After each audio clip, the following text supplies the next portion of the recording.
The champagne flute shattered against the marble floor, its golden fizz hissing into the silence of the penthouse suite. Isabella Romano stood frozen in her ivory wedding gown, the lace train pooling like spilled moonlight. Her new husband, Marco De Luca, was gone. The door to their honeymoon suite hung ajar, the city's neon pulse flickering through the crack.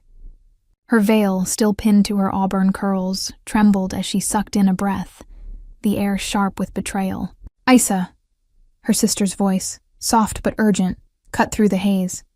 Sophia Romano stepped into the room, her bridesmaid dress rustling, her eyes wide with dread. "Where's Marco?" Isabella's fingers clutched the edge of the mahogany table, her knuckles whitening. "He left." Her voice cracked, barely a whisper, as if saying it aloud made it real. The room spun. The crystal chandelier above, the untouched cake on its silver stand, the rose petals scattered like bloodstains across the bed. "Left?" Sophia's brows furrowed, her heels clicking as she crossed the room. "What do you mean left? It's your wedding night." Isabella's gaze dropped to the broken glass, its shards glinting like accusations. He didn't say anything, just grabbed his jacket and walked out. Her throat tightened.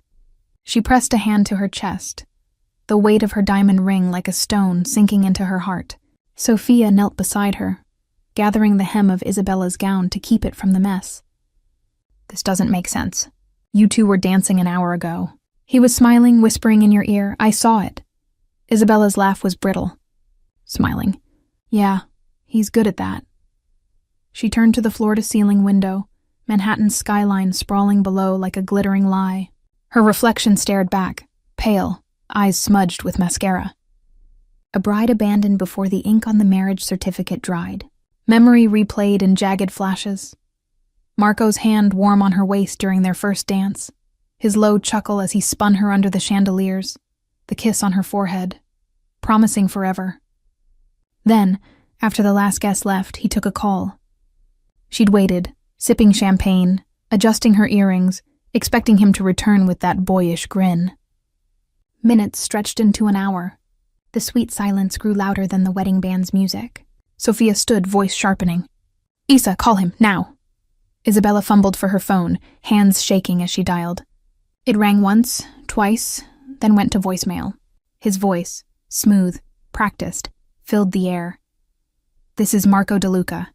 Leave a message." She hung up, pulse hammering. "He's not answering."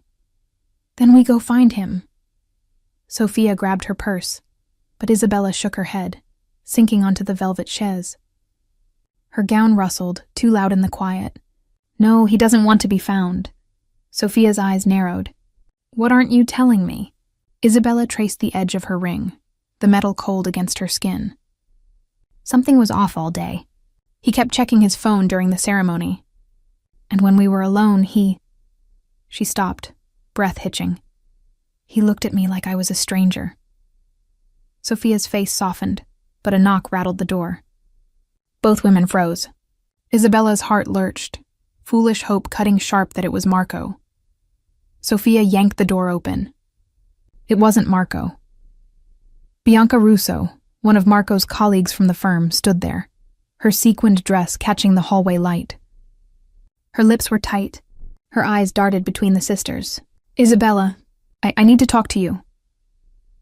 Isabella rose, her gown heavy as armor. "What is it, Bianca?" Bianca hesitated, twisting a cocktail napkin. "I overheard something tonight at the reception. I didn't want to believe it, but..." She glanced at Sophia, then back. "It's about Marco, and why he married you." The air thickened, pressing against Isabella's chest. "Say it," she demanded, voice low. "Dangerous." Bianca swallowed, the words tumbling out. "He was talking to one of the partners, laughing about how you were convenient, a way to get back at Valentina." Isabella's knees buckled. She gripped the chaise to stay upright. Valentina. Marco's ex-fiancée. The name he'd sworn was ancient history. The name he'd whispered once in sleep their first weekend away. "Convenient," Isabella echoed, voice ablade. "What does that even mean?" Bianca's gaze dropped. "He said marrying you would show Valentina he'd moved on. That he could have anyone. You were..." She winced. "The perfect choice to make her jealous. Sophia gasped, hand flying to her mouth. That bastard! Isabella's vision blurred, not with tears, but with rage. The room felt too small, the walls closing in. She ripped the veil from her hair, pins scattered like shrapnel. He used me, she said, each word a spark igniting something feral. He stood there, said vows, looked me in the eyes, and it was all a game. I'm so sorry, Bianca whispered. I thought you should know before the rumors start. Let them talk, Isabella laughed, sharp, unhinged. Let the whole damn city know Marco DeLuca is a coward who ran out on his wife. Sophia gripped her arm, firm. Isa, don't do anything rash. We'll figure this out. Figure it out? Isabella yanked free, voice rising. He humiliated me, Sophia. He took my heart and... She stopped, breath ragged. The absence of Marco's presence was a gaping wound. She turned to the window again. City lights pulsed like a heartbeat, indifferent to her pain. Somewhere out there, Marco was free, unburdened by the vows he'd broken. Isabella's fingers curled into fists, nails biting her palms. Bianca, she said finally, voice steady now, cold as the marble beneath her feet. Who else knows? Just a few people from the firm, but it'll spread. You know how fast gossip moves. Isabella nodded, mind racing, already hearing whispers, seeing pitying glances at the next gala, the headlines, bride abandoned on wedding night. Her chest tightened. She forced herself to breathe. She wouldn't be that woman, the one who crumbled, who let a man's betrayal define her. Sophia, Isabella said, turning to her sister. Get my coat. Where are you going? Sophia's voice was laced with worry. To find out who Marco DeLuca really is, and why he thought he could break me. She stepped over the shattered flute. The crunch of glass under her heel was a promise. 3 days later, the crunch echoed in her mind as she stepped out of a cab, the city's pulse throbbing around her. The Manhattan skyline loomed, steel and glass indifferent to the ache in her chest. Isabella adjusted her tailored black trench, armor, and stared up at the sleek tower housing DeLuca and Associates, Marco's law firm. Her wedding ring caught the streetlights, a cruel reminder she hadn't yet torn off. Inside, the lobby was a cathedral of wealth, marble floors, sharp-angled art, the faint scent of leather and ambition. Isabella's heels clicked with purpose, though her heart pounded like a war drum. She'd rehearsed this moment 100 times. Demand answers. Make him face her. Explain why he left her stranded in that penthouse suite. Why he used her to wound someone else. The elevator ride to the 42nd floor was a blur. Mirrored walls throwing back a reflection with shadowed eyes and a jaw set like stone. The receptionist, a young woman with a practiced smile, looked up as Isabella approached. Ms. Romano. Do you have an appointment? It's Ms. Romano. And no, I don't need one to see my husband. She strode past before protest could form, pulse spiking as she pushed through glass doors into the open-plan office. Heads turned. Associates in crisp suits paused mid-conversation, whispers trailing her like a wake. The gossip had spread, wildfire she couldn't outrun. Isabella lifted her chin, eyes scanning until they found Marco's corner office, glass walls offering no privacy. He was there, leaning back, phone to ear, laughing. The sound hit like a slap. She didn't knock. The door swung open with a soft whoosh. Marco's laughter died. He looked up, hazel eyes narrowing, phone still pressed to his ear. I'll call you back, he muttered, hanging up without breaking her gaze. Isabella, flat, no warmth, no guilt. He stood, smoothing his navy silk tie, the one she'd helped him pick. What are you doing here? Her throat tightened, but the words came. You left me on our wedding night. No note, no call, nothing. I deserve to know why. Marco sighed, heavy with irritation, leaning against his desk. This isn't the place, Isa. You're making a scene. A scene? Her voice rose, sharp enough to turn more heads beyond the glass. You humiliated me in front of everyone we know, and I'm making a scene. Tell me why, Marco. Tell me why you married me if it was all a lie. His jaw tightened. He crossed his arms. You want the truth? Fine, I never loved you. You were convenient. Valentina was sniffing around again, and I needed to show her I'd moved on. You fit the part. The words landed like a blade. She'd heard it from Bianca, but from him, cold voice, empty eyes, was a fresh wound. Fit the part, she echoed, trembling. I gave you everything. My trust, my heart, my future. Then you were naive, he snapped. Stop embarrassing yourself, Isabella. Go home.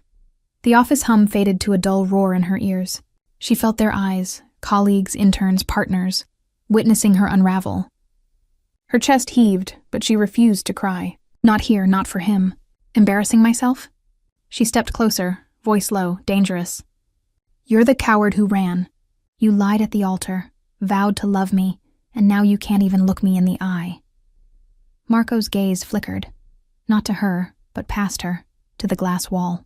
Isabella followed it and saw the crowd. Some pretended to work. Others openly stared. And then she noticed him. A man stood near the conference room, still, yet somehow commanding.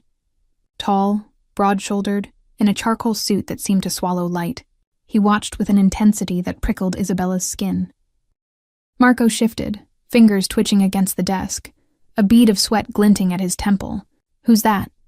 Isabella asked, barely above a whisper. Marco's jaw tightened. He didn't answer. Instead, he straightened. We're done here, Isa. Go home, or I call security. The threat hit hard, but it was the stranger's gaze that held her. For a split second, his eyes met hers. A jolt, something raw and unspoken, passed through. Then he turned away, disappearing into the conference room, leaving only the echo of his presence. Isabella's hands shook as she backed toward the door. You'll regret this, Marco, she said, voice steady despite the storm. You don't get to break me and walk away. He didn't respond. He turned to his computer, dismissing her like nothing. She spun on her heel, the office a blur of faces, whispers chasing her to the elevator. The doors closed. She pressed her back against the wall, breath ragged. The ring on her finger felt like a shackle. She yanked it off, clutching so tightly it bit into her palm. Tears burned. She blinked them back. The city roared outside, taxis honking, pedestrians weaving, Manhattan relentless. She clutched her purse, the ring a heavy weight inside, and started down the sidewalk, heels unsteady on the uneven pavement. She didn't see him at first. The man from the office, Dante Moretti, though she didn't know his name yet, stood near a sleek black car, a driver holding the door. He spoke into his phone, voice low and authoritative. His eyes found her again, tracking her as she passed. Isabella felt it before she saw him. That same prickle of awareness, a current under her skin. She stopped. Their gazes locked. He ended his call abruptly, slipped the phone away, and took a measured step toward her. Polished shoes silent on the pavement. Up close, he was even more imposing. Dark hair swept back, a jawline sharp enough to cut, and those eyes like storm clouds before a strike. You're Isabella Romano, he said, voice deep, a faint rasp making her name sound like a secret. She stiffened, wiping quickly at her face. Do I know you? No. The corner of his mouth moved, almost a smile. But I know your husband, she swallowed. Ex-husband soon enough. And you are? Dante Moretti. No handshake. No pleasantries, just that piercing stare that seemed to see through her. I was in the office, he said. I saw everything. Her cheeks burned, Marco's cold dismissal flashing hot. Great. Another witness to my humiliation. She turned to go. His voice stopped her. He was nervous. The words were deliberate, each one a stone in still water. When I watched him, Marco, he couldn't hold my gaze. Isabella turned back slowly. What are you saying? Dante tilted his head, studying her like a puzzle he hadn't solved. I'm saying your husband isn't as untouchable as he thinks. Men like him crumble when you press the right nerve. Why do you care? Her voice edged. You don't even know me. His eyes darkened. For a moment, she thought he wouldn't answer. Then I know enough. I know what it looks like when someone's been used. The words hit too close. Her defenses rose. I don't need your pity. It's not pity. Firm, almost sharp. It's recognition. The wind tugged at her coat. She hugged her arms around herself, suddenly aware of how small she felt under his gaze. Why are you telling me this? He stepped closer, close enough for the faint scent of sandalwood and smoke. Something untamed. Because you're not the kind of woman who breaks, he said. And I don't forget a face like yours. Her breath caught. For a moment, the city faded. There was only his stare, unyielding, like he saw something in her she'd forgotten existed. He stepped back, breaking the spell. Take care, Isabella Romano. He turned, slid into the car. The door closed. The vehicle pulled away, leaving her alone on the sidewalk, with his words burning in her chest. I don't forget a face like yours. Daniel thought he'd broken her. He was wrong, and something told her Dante Moretti knew it too. Marco DeLuca leaned back in his leather chair, the city's skyline sprawling beyond his office window, a glittering cage he had built for himself. The hum of Manhattan at dusk filtered through the glass, but it couldn't drown out the pulse hammering in his temples. His fingers drummed against the desk, the rhythm erratic, betraying the calm mask he wore. Isabella's visit that afternoon had rattled him, her fury, her refusal to crumble. But it wasn't her face that haunted him now. It was Dante Moretti's. Those dark, unyielding eyes watching from across the office, cutting through the glass walls like a blade through silk. Marco's gaze flicked to the whiskey decanter on the shelf, its amber glow tempting. He resisted, wiping a hand across his jaw where faint stubble scratched his palm. He hadn't really slept since the wedding night. Leaving Isabella had felt clean, surgical, a means to an end. A way to twist the knife in Valentina's heart. But Isabella's confrontation today, her voice sharp with betrayal, had cracked something in him. And then there was Dante. Marco's mind spiraled back to 5 years ago, a deal that still left a sour taste in his mouth. He'd been younger then, hungrier, reckless. A real estate venture in Brooklyn, a shady partnership with a developer named Salvatore Ricci. Marco had been the lawyer, the one who smoothed the edges, fudged the numbers, made the permits disappear. It was supposed to be a quick flip, millions in profit, no questions asked. Dante Moretti had been the silent investor, the shadow behind the deal. His name whispered like a warning. Never cross him, Salvatore had said one night over cigars, eyes darting like a hunted animal. Moretti doesn't play games. He plays for blood. Marco hadn't believed it then. Dante was just a name, a mafia boss with a reputation, not a god. But when the deal went south, when Salvatore tried to skim profits thinking Dante wouldn't notice, everything unraveled. Marco could still hear Salvatore's panicked voice on the phone. He knows, Marco, I'm done. Within weeks, Salvatore was ruined. His company bankrupted, his assets seized, his name blacklisted.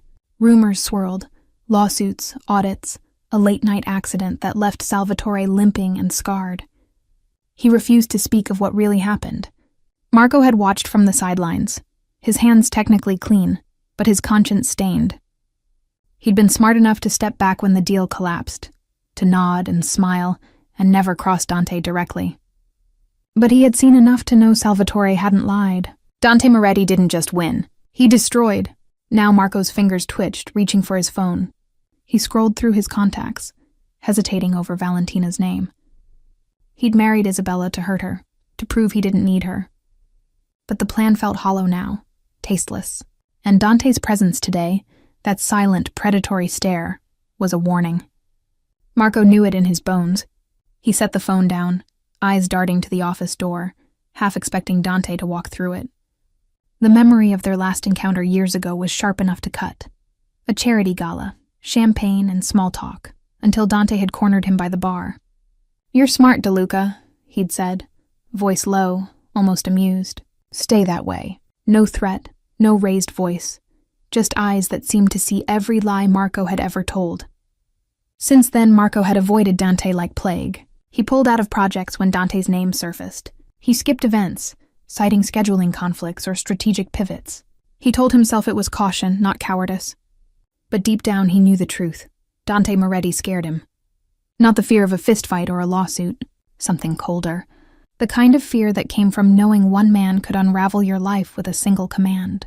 His phone buzzed, snapping him back. A text from his assistant. Moretti's crew requested a meeting next week. Project merger, your input needed. Marco's stomach dropped. A merger now? After years of dodging him, the man was back, circling like a shark. Marco's mind raced, piecing it together. Dante had been in the office today for a meeting with senior partners. But he stayed. watched Marco tear Isabella apart. Why? What did he want? Marco drafted a reply. Out of town next week. Then deleted it. Too obvious. He couldn't afford to look weak. Not now. Not with Isabella stirring trouble, the firm's partners watching every move. He needed to play this smart. Keep Dante at arm's length without drawing his attention. Marco stood pacing. The city outside was a chessboard, and he was a pawn who had wandered too close to a king. He thought of Isabella, her eyes blazing as she stormed out. She wasn't supposed to fight back. She was supposed to fade into the background, a footnote in his revenge against Valentina. But now, with Dante's shadow looming, Marco felt the ground shift beneath him. He grabbed his coat, desperate for air. The office was suffocating. As he stepped into the elevator, his phone buzzed again. Another text. This time from an unknown number. Careful, DeLuca. Some debts don't stay buried. Marco's breath caught. The elevator doors slid open. He stumbled into the lobby, marble underfoot, the doorman oblivious to the panic clawing his chest. Outside, the city roared, indifferent. But Marco's eyes scanned the street, half expecting to see Dante's black car idling in the shadows. He hailed a cab, hands shaking as he slid inside. Just drive, he muttered. The driver didn't ask questions. Marco sank into the seat, mind churning. Dante Moretti wasn't just a name anymore. He was here, watching, waiting. Marco didn't know what Dante wanted, but he knew one thing. He'd do whatever it took to stay out of his way. The cab's radio crackled, a love song Isabella used to hum. Marco closed his eyes. Her face flashed in his mind, not broken, not defeated, but burning with fire. And behind her, always, those dark eyes watching him crumble. Weeks had passed since Isabella's confrontation in Marco's office, since Dante Moretti's shadow had crept back into her life.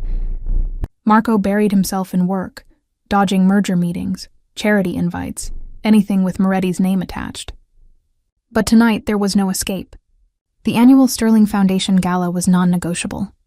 Partners at DeLuca and Associates expected him to show face, shake hands, charm Manhattan's elite. Marco adjusted his cufflinks, the gold glinting under streetlights as he stepped out of his town car, dread twisting in his gut. Inside the Waldorf's grand ballroom, crystal chandeliers cast warm glow over black tie elegance. The air hummed with clinking glasses, murmured deals, and the string quartet's soft strains. He spotted her before she saw him. Isabella Romano. Her silhouette stood out against the gilded backdrop. Deep emerald gown shimmering like forest dusk. Auburn hair swept up to reveal the curve of her neck.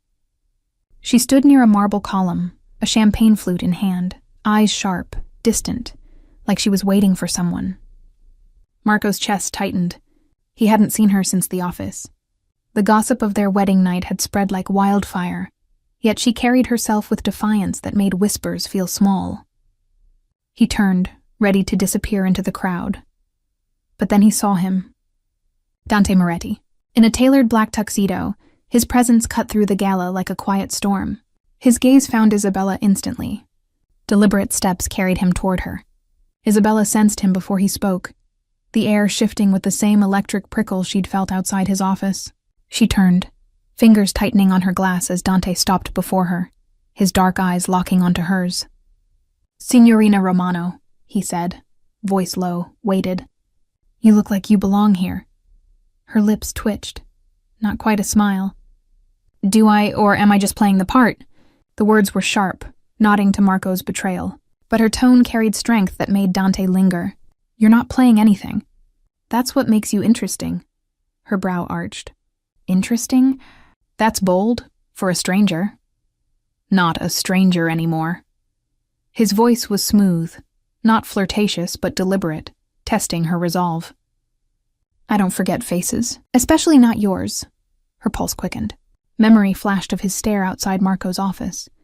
She glanced past him, catching Marco across the room, drink in hand, posture rigid, jaw tight as he watched them.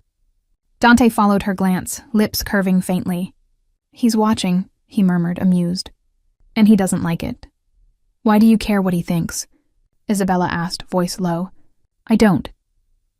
Dante stepped closer, his presence overwhelming, faint scent of smoke and sandalwood curling around her. "But I'm curious about you. Most people would have crumbled after what he did. You didn't." Her throat tightened, his words pressing on raw edges of pain. "You don't know me," she said, though it lacked conviction. "I know enough," Dante replied. "You're not the kind of woman who begs for scraps."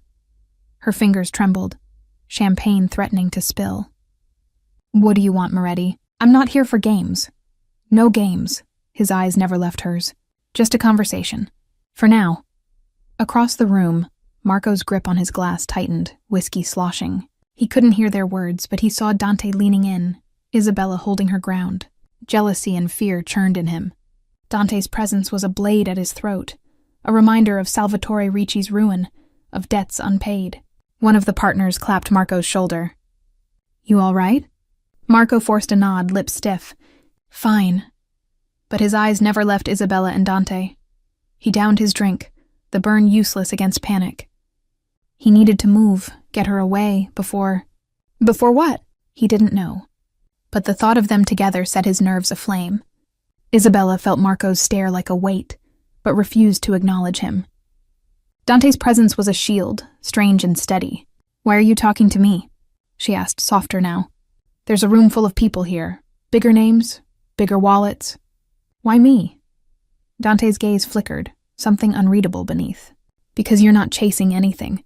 Everyone else here is performing. You're real." The word struck like a touch. Unexpected, disarming. Before she could respond, a voice cut through. "Isabella." Marco's voice, sharp. He stood a few feet away, posture stiff, eyes darting between her and Dante. "Can we talk?" Her heart lurched, anger flaring. "We talked, Marco. You said enough." His jaw clenched, but he pressed on. "Please, just a minute." Dante didn't move. His presence expanded, filling space between them. "She's busy," he said calmly, edged with steel. "Unless you have something worth saying." Marco's eyes narrowed, a flush creeping up his neck. "This doesn't concern you, Moretti, doesn't it?" Dante's smile was thin, dangerous. He stepped closer to Isabella, not touching, but close enough to make his point. "I think it does." The air crackled. Conversations faltered. Guests stole glances at the brewing storm. Isabella's pulse raced, caught between Marco's desperation and Dante's quiet power. She didn't know what game was being played, but she felt its weight. "Enough," she said, voice steady despite the storm. She set her glass down on a passing tray, locking eyes on Marco. "You don't get to do this. Not anymore." Then she turned to Dante, chin lifting. "Thank you for the conversation, Mr. Moretti. I think I'm done here." She walked away, heels clicking against marble, leaving both men behind. Marco burned with humiliation, but it was Dante's gaze that followed her, sharp, unwavering, as though he'd just found something he hadn't expected to want. Isabella Romano's heels echoed through the Waldorf's grand foyer as she left the gala, the night air biting against her skin. The emerald gown clung to her like a second skin, its weight a reminder of the eyes she'd left behind. Marco's, desperate and cornered. And Dante's, dark and unreadable. She hailed a cab, breath fogging in the October chill, and slipped inside. Manhattan's lights blurred past the window as she leaned her head against the glass. Her fingers brushed the spot where her wedding ring once sat, skin still indented, a ghost of a promise broken. She didn't look back, but she felt the weight of Dante Moretti's gaze lingering like a shadow she couldn't shake. The weeks that followed were a tightrope walk. Isabella threw herself into her work as an art curator. Gallery openings, client meetings, endless hours cataloging pieces. Anything to keep the ache at bay. But the city, once her playground, felt charged with an undercurrent she couldn't name. It started with a glimpse, Dante Moretti at a midtown bistro, where she met a client for lunch. He sat alone at a corner table, coffee untouched, eyes scanning a newspaper, but flicking to her when he thought she wasn't looking. Their gazes locked for a heartbeat before he nodded, polite, distant, and returned to his paper. 2 days later, she saw him again, this time at the Howard Gallery, where Isabella was overseeing a new exhibit. She felt him before she saw him, a prickle along her skin. He stood across the room, hands in his pockets, studying a Rothko with an intensity that matched the one he'd turned on her at the gala. Their eyes met briefly. His lips curved in that faint, almost smile before he moved on. No words, no approach, just presence. By the third encounter, at her favorite coffee shop on Bleecker Street, her curiosity sharpened into something else. Weariness, maybe, or intrigue. She sat at her usual table by the window, sketching notes for an upcoming auction. The bell above the door chimed. Dante walked in, his charcoal coat dusted with early snow, presence filling the small space like a storm rolling in. He ordered an espresso, voice low, and took a seat 2 tables away. His eyes didn't linger, but she felt them all the same, like a touch she couldn't see. Isabella sipped her latte, steam curling warm against her lips, and stole a glance. Dante's posture was relaxed, one hand resting on the table, the other flipping through a book. The Art of War, her lips twisted. Coincidence? Manhattan was big, but not that big. She tapped her pen against her notebook, rhythm matching her pulse. He wasn't flirting. He wasn't chasing, not in the way men usually did, with charm or cheap lines. He was studying her, like a puzzle he hadn't solved. She gathered her things, brushed past his table, her coat grazing the chair. "You're making a habit of this, Mr. Moretti," she said lightly, testing. His eyes lifted, dark and steady, catching hers like a net. "Am I?" His tone was neutral, but there was a spark, a challenge. "Maybe you're just easy to find." Her breath caught, irritation mixing with something warmer, unnameable. "Or maybe you're looking too hard." She didn't wait for his response. She pushed through the door into the snowy street, heart pounding louder than her footsteps. Across town, Marco DeLuca wasn't sleeping. His sleek Tribeca loft felt like a cage, its glass walls mocking him with reflections of a man unraveling. The walls were lined with awards, framed articles, all reminders of the empire he was losing grip on. He had seen Dante at the gala, seen the way he lingered near Isabella. And now colleagues whispered about spotting Moretti at places Isabella frequented. Cafes, galleries, restaurants, always nearby. Marco's fingers clenched around his phone, unsent text glowing on the screen. "Stay away from her." He deleted it. Confronting Dante directly was suicide. He'd learned that from Salvatore Ricci's downfall, bankruptcy, disgrace, a life erased. But Isabella? She was pulling Dante closer. A beacon Dante circled like a predator. Marco paced to the window, the city's glow cold and unforgiving. Through the grapevine, he heard her movements. Howard Gallery, Bleecker Coffee Shop, always defiant, always composed. And always, Dante close by. His hand shook as he poured whiskey, glass clinking on the counter. He'd underestimated her. He thought she'd fade into the background after he abandoned her. But Isabella was fire now, burning brighter with every slight. And Dante's attention was gasoline. His phone buzzed. "A message from a colleague. Saw Moretti at the Bleecker Coffee Shop today with your ex." Looked cozy. Marco's grip tightened. Cozy. Moretti didn't do cozy. He did strategy, control, power.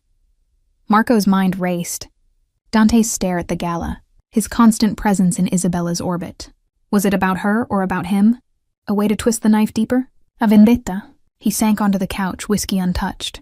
The silence pressed in. He'd built his life on careful moves, staying a step ahead. But Dante Moretti was a force you couldn't outmaneuver.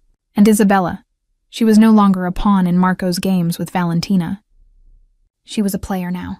And Dante's interest in her was the wild card Marco hadn't anticipated.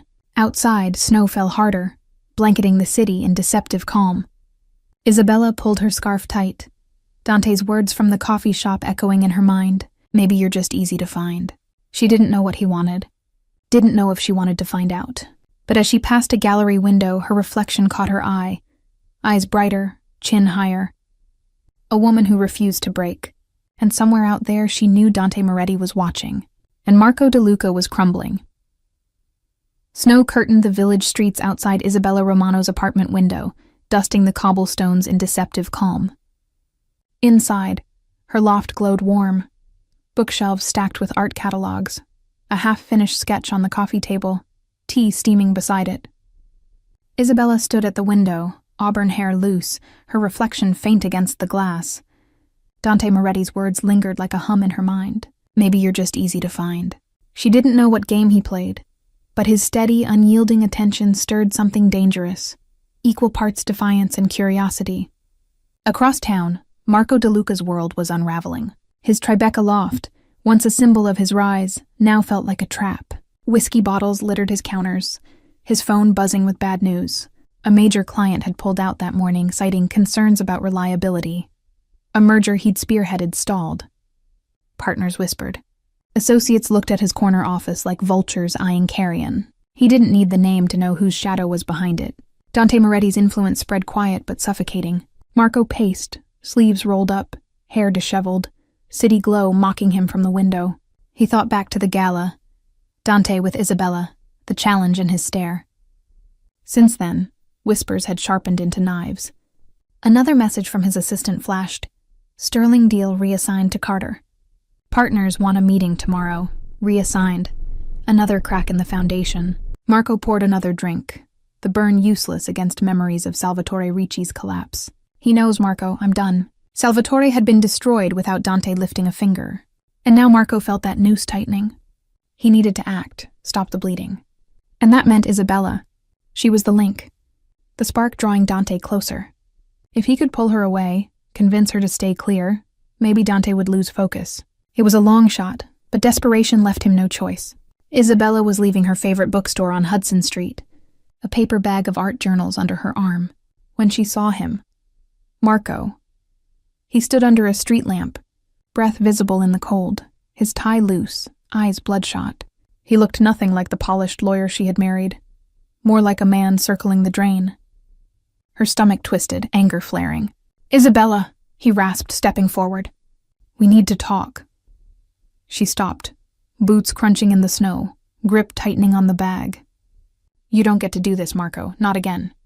Please, just hear me out. 5 minutes. His hands rose in surrender, voice desperate. Her jaw clenched. Memory flashing of him spitting stop, embarrassing yourself in that glass-walled office. You had your chance to talk. You chose to lie instead. Marco stepped closer, voice dropping to a hiss. I messed up. I know that. But this isn't about us. It's about him. His eyes darted around, as if Dante might emerge from the shadows. Moretti, you need to stay away from him. Isabella laughed, sharp and bitter.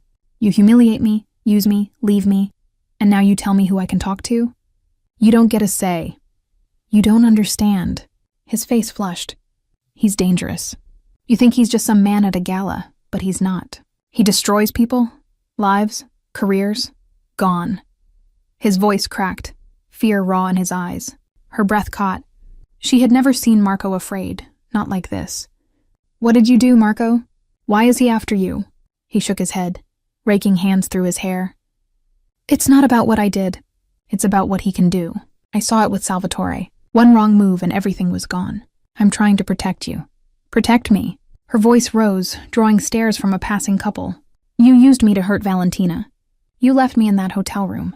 You don't get to play savior now. Marco's voice dropped to a whisper, trembling. You don't get it. He's not interested in you because he cares. He's using you to get to me. You're a pawn, Isabella. The words stung, but she refused to flinch. If I'm a pawn, it's because you put me on the board. Whatever this is with Moretti, it's your mess, not mine. She turned to walk away, but his hand clamped on her arm. Please, he begged, grip tight. I'm losing everything. My job, my reputation, because of him. Don't make it worse. She yanked free, eyes blazing. You made it worse when you lied. When you left me. You don't get to beg now. Her voice cut cold. Stay away from me, Marco. Or I'll make sure Dante knows exactly how scared you are. His face paled, the street lamp casting shadows across his features. For the first time, he looked small, diminished, a man unraveling. Isabella turned, boots crunching, storm in her chest. She didn't see the black car idling across the street, its tinted windows catching the city's glow. Inside, Dante Moretti watched, fingers drumming on the armrest, eyes following Isabella's retreating figure. A faint smile curved his lips. Not triumph, something closer to intrigue. Marco's fear was a thread he could pull. But Isabella? She was something else entirely. And Dante wasn't done watching. The snow had stopped falling, leaving Manhattan's streets slick and reflective under streetlights.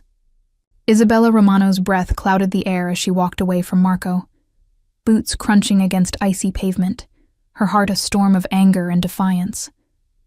His words echoed in her mind. He's using you to get to me. But she shoved them away. Marco's fear no longer dictated her choices. Behind her, unseen, Dante Moretti's black car idled, engine humming low, his gaze fixed on her retreating figure. The city's pulse throbbed around him, but his focus was singular.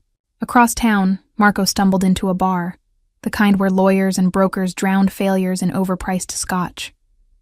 His tie was gone, shirt collar open, eyes wild with whiskey and panic. He had seen the black car when Isabella walked away. Sleek, predatory, unmistakably Dante's. It had snapped something in him. He couldn't keep dodging, couldn't keep pretending Dante was just a shadow. He was here, circling, and Isabella was the bait.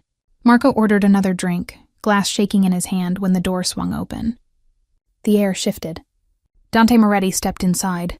His presence cut through the bar's haze like a blade. Charcoal coat unbuttoned, dark eyes scanning until they landed on Marco.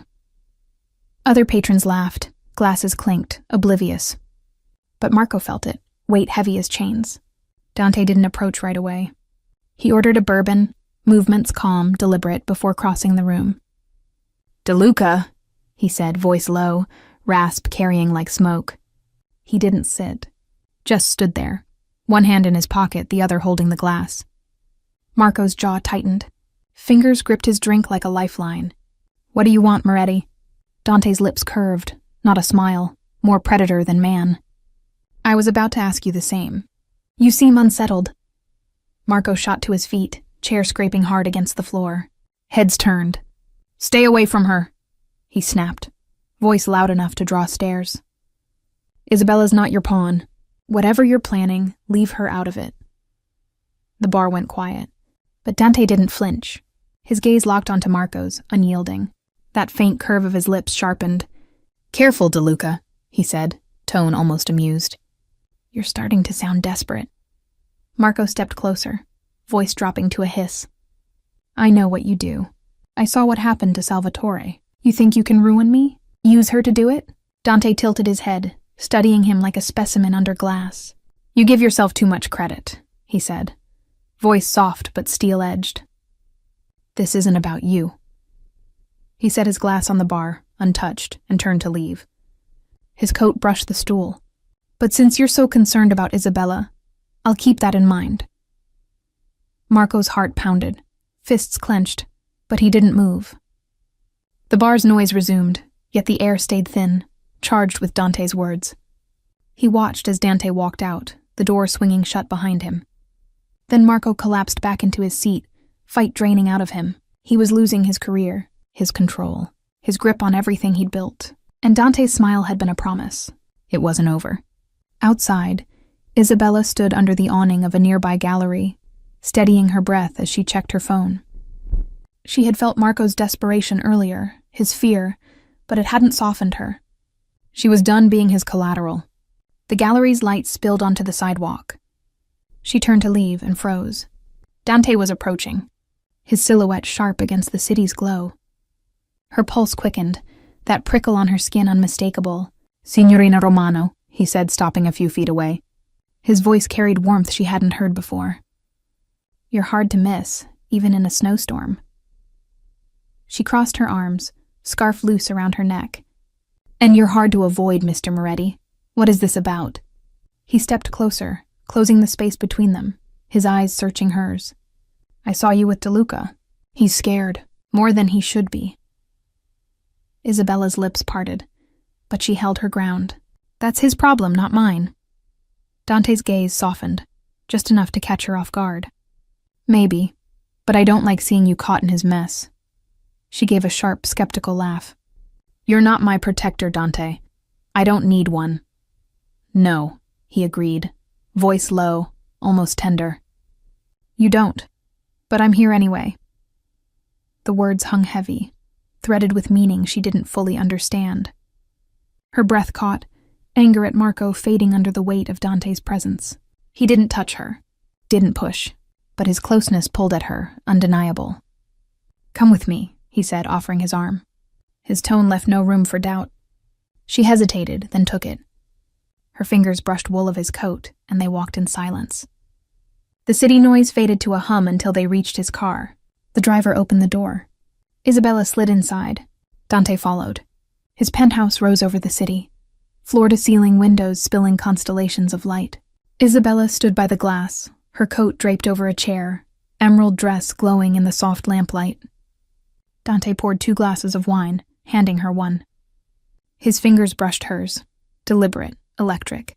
"Why me?" she asked, voice soft but steady, eyes locked on his. "Why all of this?" He set his glass down, stepping closer.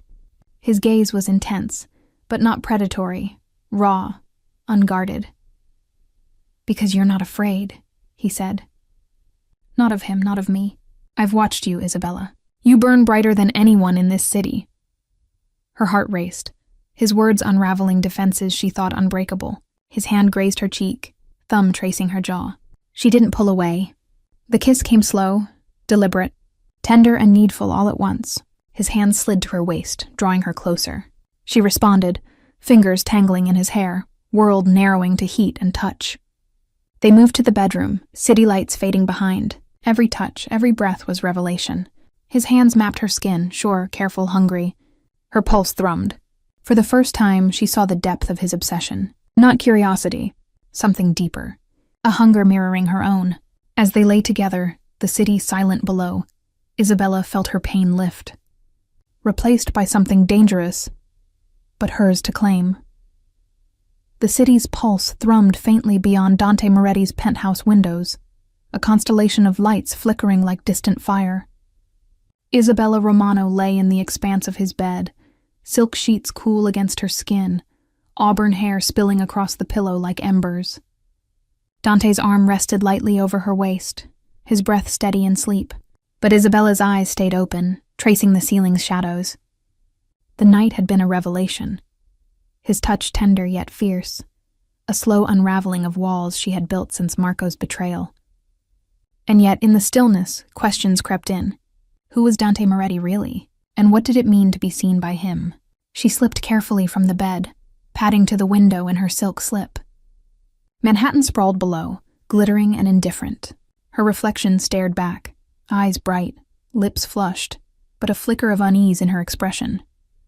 Dante's pursuit felt like a tide pulling her in, powerful and consuming. But beneath its pull, she sensed the undercurrent, danger. Downstairs, her emerald dress hung over a chair, her coat folded neatly. She dressed quietly, fingers lingering on the fabric where his hands had been. She didn't leave, not yet. But she needed air, needed space to think. The elevator ride down was silent, her thoughts tangled between desire and doubt. When she stepped onto the street, the early morning chill bit into her skin, grounding her. Over the next week, Dante's presence became constant, not overwhelming but undeniable. At her favorite bookstore on Hudson, he lingered by the history section, a faint smile curving when their eyes met. He asked her opinion on a biography she'd never read. At the Bleecker Cafe, he sat a table away, reading quietly, gaze flicking up when she laughed with the barista. At the Met Sculpture Garden, he stood near a marble statue, silent but steady, until she found herself crossing the gravel just to speak. "You're everywhere," Isabella said one afternoon, her voice light but testing, as they stood beneath a Rodin sculpture. Her scarf fluttered in the breeze, eyes narrowing on him. Dante's lips curved into that almost smile she was learning to recognize. "Am I?" He stepped closer, his coat brushing her arm, voice low. "Or are you just noticing me now?" Her pulse quickened, but she didn't look away. "Don't play games, Dante. If you're here for a reason, say it." His eyes darkened, unreadable, yet there was a softness beneath the steel. "I'm here because I want to be," he said simply. "Because you're worth seeing." The words hit her like a touch, stirring memories of his hands, his kiss. She felt safe with him, strangely safe, like standing at a cliff's edge with someone who could catch you. Or push you. "You don't know me," she said, softer now, testing. "I know enough." His tone laced with quiet possession, not demanding but certain. "I know you're stronger than he ever gave you credit for." Isabella's throat tightened. Marco's betrayal lingered like a shadow, but Dante's certainty pressed against it, threatening to burn it away. She glanced aside, fingers brushing her scarf. Dante didn't press. He never did. His pursuit was a quiet storm, intense, protective, but always leaving her the choice. And it was that restraint, that edge of control, that unsettled her more than anything. Across town, Marco DeLuca was unraveling. His office, once a throne room, now felt like a cage. Another client pulled out of a deal. Partners whispered. Associates hovered, waiting for his fall. He knew Dante's hand was behind it, felt it like a noose tightening. And Isabella, in Dante's orbit, was a blade twisting in his gut. He had seen them together, at the cafe, at the gallery, Dante watching her like a hawk. Marco's fear was no longer just business. It was personal. He thought of Salvatore Ricci's ruined life, the limp, the hollow eyes, and he knew Dante wasn't just circling. He was moving in. Marco couldn't let Isabella become another piece in Moretti's game. He had to try one last time. The Met's Grand Hall glittered with light, the charity auction drawing Manhattan's elite. Isabella stood near a display of impressionist paintings, her navy gown shimmering like midnight, hair swept into an elegant twist. A glass of champagne in her hand, but her eyes weren't on the art. She was searching for him. Dante had promised, "See you tonight. Wear something bold." The anticipation made her nerves hum. And then she saw him. Across the hall, Dante cut a striking figure in a black tuxedo. His presence pulled the air toward him. He spoke briefly to a curator, lips curved faintly, but his eyes found hers. Locked on, intense enough to steal her breath, she started toward him, heels clicking across marble, when a hand grazed her arm. "Isabella," Marco's voice low, urgent. His face pale under chandeliers, tie askew, eyes darting like prey. Her jaw tightened. "I told you to stay away, Marco. I meant it." "We need to talk," he hissed, desperation seeping through. "You don't understand what you're walking into. Moretti, he's not what you think. He's using you to get to me, to finish what he started years ago. Please, Isabella. Walk away," she laughed, sharp, cutting. "You don't get to warn me about anyone. You lost that right when you left me on our wedding night." Marco flinched, guilt twisting into panic. "I'm trying to protect you. He's dangerous. You don't know what he's capable of." Before Isabella could answer, a shadow fell between them. Dante Moretti, his presence a quiet storm, eyes fixed on Marco with a predator's smile. "DeLuca," he said smoothly, voice edged with steel. "You're interrupting." Marco's shoulders stiffened, but he didn't back down. "Stay away from her, Moretti. This is between me and Isabella." Dante's smile didn't waver, but his eyes darkened, a silent warning. "She's not yours anymore. She never was, and now, she's mine." The words cut like a blade. The air crackled. Guests glanced over, whispers faltering. Isabella's heart pounded. Not from fear, but from the weight of Dante's claim. Possessive, yes, but protective. Final. Marco's face drained of color. His hands clenched. But he said nothing.